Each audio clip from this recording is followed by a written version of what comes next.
Hi, I'm Chris Simbera from Opportunity to Heal, and today's video is called Gluten-Free Basics.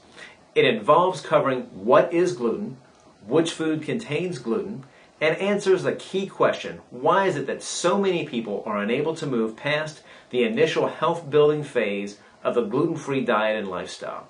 So we're going to answer those questions. Let's get started at the beginning. What is gluten? Well, gluten is a combination of two different proteins, glutenin and gliadin, and any food that contains these two proteins is considered to be a gluten-containing food. Pretty simple, right?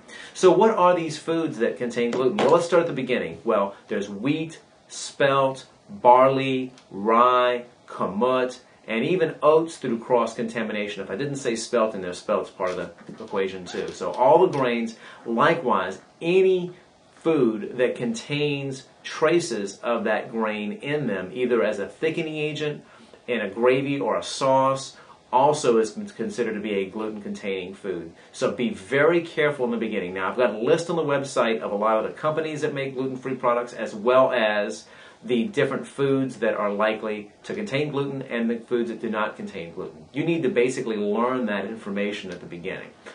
Also, I'm going to ask you to be careful of another food that's sort of on the cusp, and it's brown rice. Brown rice is not a gluten-containing food technically. It contains just one of the proteins, glutenin. It does not contain gliadin, and therefore it's not a gluten-containing food.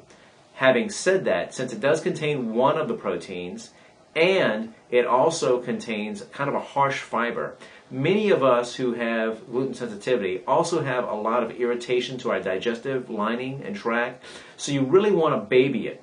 And so at the beginning, we usually tell people that they're going to want to avoid brown rice at the beginning. And the reason why I would say that is because you don't want to do anything that's going to aggravate the lining.